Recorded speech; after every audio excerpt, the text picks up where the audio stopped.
جو شداد کی جنت سے زیادہ حسین صحرا بنا دیتا ہے، اور اللہ تو وہ ہے جو یزیدیت کے سامنے حسینیت کی غیرت کا بند باندھ دیتا ہے، اور اللہ تو وہ ہے جو حیدر کرار کے بازوؤں میں خیبر شکن طاقت عطا کر دیتا ہے۔ اور دنیا کا کوئی بھی انسان اس وقت تک مطمئن نہیں ہو سکتا ہے جب تک اپنے رب سے متصل نہ ہو جائے، جب تک اپنے رب کا ذکر نہ کر لے۔ دنیا کا ہر انسان بے قرار ہے، دنیا کا ہر انسان پریشان ہے، دنیا کا ہر انسان غیر مطمئن ہے۔ اگر کوئی نوجوان ہے تو وہ اپنی جوانی کے ہونے کے باوجود بے قرار ہے اور غیر مطمئن ہے، کیونکہ جانتا ہے کہ یہ جوانی بڑھاپے میں بدل جانے والی ہے۔ اگر کوئی دولت مند ہے تو وہ دولت رکھنے کے باوجود پریشان ہے، چونکہ جانتا ہے کہ یہ دولت زائل ہو جانے والی ہے۔ اگر کوئی انسان زیبائی بہار سے خوش ہے تو وہ پھر بھی مطمئن نہیں ہے، چونکہ جانتا ہے کہ یہ بہار خزاں میں بدل جانے والی ہے۔ تو ہر انسان پریشان کیوں ہے؟ کوئی بھی انسان مطمئن کیوں نہیں ہے؟ اور کب مطمئن ہوگا؟ تو سورہ رعد میں خالق کائنات نے اس کا جواب ارشاد فرمایا الا بذکر اللہ تطمئن القلوب۔ کسی بھی انسان کا دل بھلا اس وقت تک کیسے مطمئن ہو سکتا ہے جب تک وہ اللہ کا ذکر نہیں کر لیتا۔ صرف ذکر الہی ہے جو انسان کو مطمئن کر سکتا ہے۔ اگر کسی کو حقیقی سرور چاہیے تو وہ سجدے میں ملتا ہے۔ اگر کسی کو سچا اطمینان چاہیے تو وہ انسان کو سجدے میں نصیب ہوتا ہے۔ اگر حقیقی خوشی اور حقیقی کیف چاہیے تو وہ صرف انسان کو اس وقت محسوس ہو سکتا ہے، وہ اس وقت حاصل کر سکتا ہے جب اس خالق کائنات کی بارگاہ میں سجدہ ریز ہو جاتا ہے۔ توجہ ہے عزیزان کرام؟ میں اطمینان کہاں سے حاصل کروں؟ سجدے میں۔ گناہوں کی ساری نجاستیں کہاں دھلیں گی؟ سجدے میں۔ مقام عاجزی کہاں عطا ہوگا؟ سجدے میں۔ دل کو کہاں قرار آئے گا؟ سجدے میں۔ اگر سجدے میں سر رکھنے کے بعد بھی کسی کو سکون نہیں مل رہا ہے اور کسی کو اطمینان میسر نہیں آ رہا ہے تو اس کا مطلب ہے کہ اس نے جسم کا سر سجدے میں رکھا ہے، دل کا سر ابھی سجدے میں نہیں رکھا۔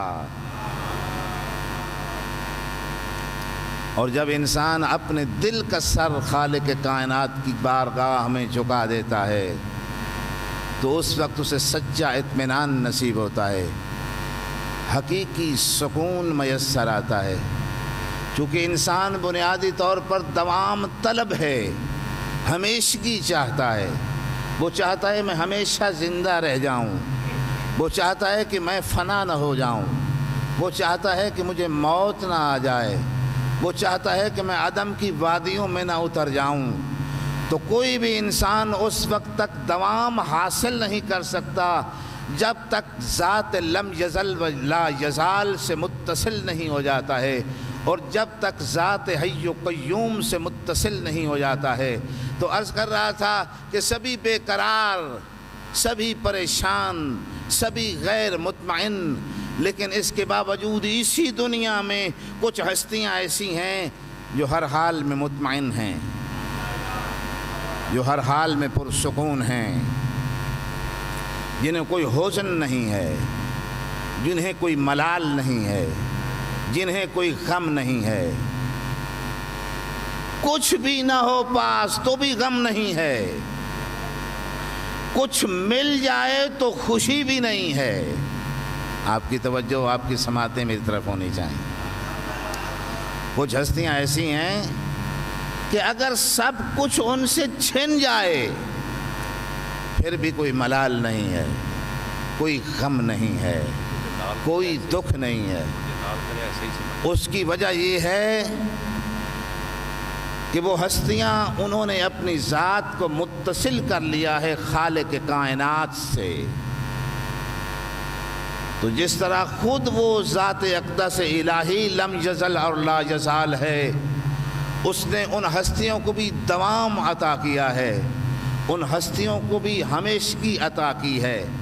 اور انہی لفظوں کی طرف اشارہ کل کی گزشتہ گفتگو میں کیا تھا کہ سرکار امیر المومنین علی ابن ابی طالب علیہ السلام ایک ایسی ہستی ہیں، کسی بھی حالت میں کوئی افسوس نہیں ہے، کوئی غم نہیں ہے، کوئی پریشانی نہیں ہے، کوئی حزن نہیں ہے، کوئی ملال نہیں ہے۔ اور خداوند عالم نے سورہ یونس میں اسی لیے فرمایا تھا کہ الا ان اولیاء اللہ لا خوف علیہم ولا هم یحزنون، کہ جو اللہ کے اولیاء ہوتے ہیں انہیں کسی بھی حال میں نہ حزن ہوتا ہے، نہ ملال ہوتا ہے، نہ خوف ہوتا ہے، نہ غم ہوتا ہے۔ بستر موت پہ لیٹے ہوں، 40 تلواریں موجود ہوں برہنہ قتل کرنے کے لیے، اور وہ اکیلے ہوں، ساتھ بھی کوئی نہ ہو، پھر بھی علی کو کوئی غم نہیں ہوتا، علی کو کوئی خوف نہیں ہوتا، علی کو کوئی پریشانی نہیں ہوتی۔ لیکن دوسری طرف غار میں اگر 7 پیغمبر بھی موجود ہوں، رسول اللہ کی معیت بھی ہو، لیکن اس کے باوجود حزن بھی ہے، اس کے باوجود ملال بھی ہے، اس کے باوجود غم بھی ہے، اس کے باوجود رونا دھونا بھی ہے۔ اس کی وجہ کیا ہے؟ چونکہ اتصال ذات اقدس الہی سے نہیں ہے۔